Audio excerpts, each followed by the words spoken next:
Bonjour, bienvenue dans ma bibliothèque. Nous sommes à Montréal le 25 septembre 2014. Mon nom est Bruno Lalonde. Ça fait longtemps que je n'ai pas ouvert ma webcam. J'ai hâte que le premier cercle soit clos. Parce qu'au fond, ça me contrarie un petit peu. Car j'ai toujours fait ces vidéos dès la toute première, en décembre 2011, sans savoir ce que je faisais, sans savoir où je m'en allais, en les faisant avec toute la spontanéité dont je suis capable, avec la créativité dont je suis capable, la désinvolture, voire. Et puis là, ben, je réfléchis trop. Alors j'en fais une, comme à l'accoutumée, sans trop réfléchir. La vie, il faut la vivre, hein? Il faut la vivre maintenant. Et la création, l'écriture, la peinture, la musique, toute forme d'expression artistique ne sont pas faits pour les hommes de demain. Demain, nous serons morts, nous, et nous écrivons, nous pensons, nous réfléchissons à voix haute pour nos contemporains immédiats, pour ceux qui sont embarqués avec nous maintenant dans cette grande aventure de l'existence. Hier, tenez, je vais vous raconter un certain nombre de petites anecdotes que je vais enfiler les unes après les autres. Hier, dans le métro, il y avait un homme qui lisait son journal, le quotidien du métro, comme ça. Et derrière son journal, il y avait un livre. Et le type en question, il jetait des regards furtifs à la dérobée autour de lui. Et à un moment donné, le titre qui était dissimulé est apparu. Et qu'est-ce qu'on pouvait y lire? Jacques Lacan, Séminaire, livre 6. Alors rapidement, nos regards se sont croisés, l'inconnu et moi. Et j'ai eu envie de lui faire un large sourire. J'ai eu envie de lui envoyer un salut de la main. Mais sans doute, il m'aurait pris pour un fou, un aliéné. Alors, je me suis retenu. On en voit des choses étonnantes dans le métro. La veille, une jeune femme d'environ la petite trentaine était, euh, était assise, pas tellement loin de moi, et sur son portable, elle reçoit un message qui visiblement l'a anéanti. Elle est devenue rouge, elle est devenue écarlate, le sang a monté à ses joues et ses yeux se sont embués, sont devenus vitreux, étaient frappés par un chagrin subi, une peine soudaine avait fondu sur elle. Et même son nez s'est retroussé, comme, comme dans une situation d'animal traqué, pistant tout à coup, flairant tout à coup un danger imminent, les traces d'un grizzly ou d'un renard ou peut-être même l'ombre d'un aigle qui se profile sur la neige fraîche. À part moi, personne n'a remarqué cette petite scénette-là. J'ai eu envie pas de lui faire un sourire, mais de lui manifester une sorte de présence irradiante de sympathie. Mon entrepose ainsi dans la bulle de peine des gens, alors j'ai détourné la tête. Et j'ai aperçu mon propre reflet dans la vitre. Ce reflet-là, un peu contrit. Et franchement désolé par l'apparition de ce chagrin dévastateur sur son visage.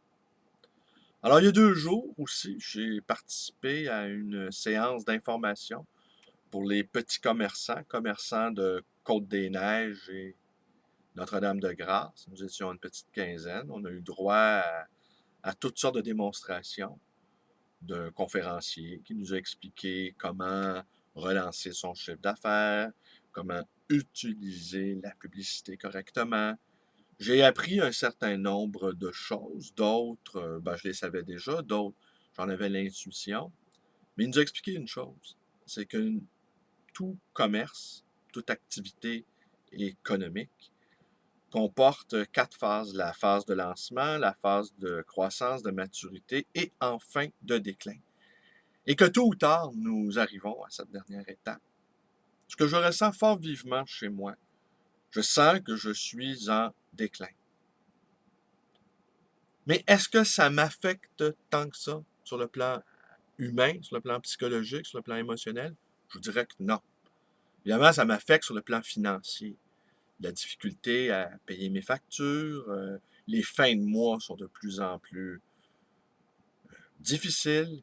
Et ce qu'il nous conseille, lui, quand nous sommes entrés dans cette phase-là de déclin, eh bien, c'est à tous les 3-4 ans de faire des transformations majeures. Rénovation, changer sa façade, changer son logo, si on a un logo. Bref, de créer du mouvement pour se sortir de sa torpeur et de ne pas s'engluer dans la torpeur.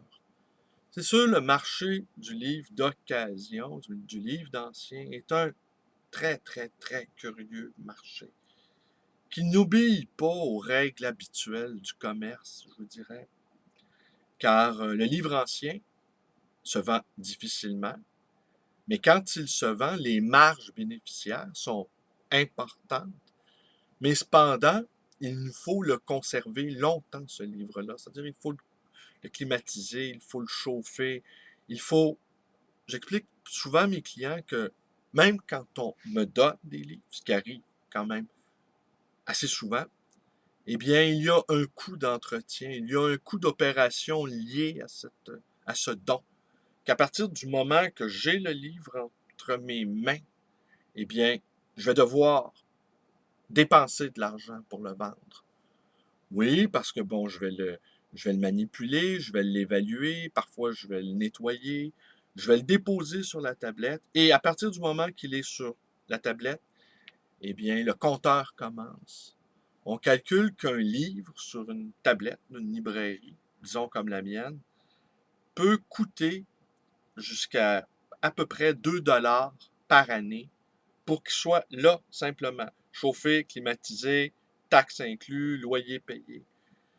Alors, au bout de quelques années, un livre qui aurait dormi 10 ans sur l'une de nos tablettes, par exemple, eh bien, si on le vend 10 $, eh bien, il nous a coûté 20 $ pour qu'il soit là.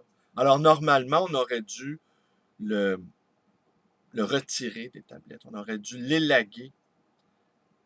Alors, un livre qui vaut 500 $, et lui, évidemment, on peut encore mettre de l'argent année après année pour le vendre, mais ce livre-là qu'on vend très cher et qu'on va mettre beaucoup de temps à vendre, eh bien, celui-là, il ne faut pas le payer cher. Tandis que le livre qu'on va vendre dans la journée, lui, on peut, comme les frais liés à son installation sont minimes, eh bien, celui-là, eh bien, on peut le payer cher, car très, très, très rapidement, on va faire notre profit dessus.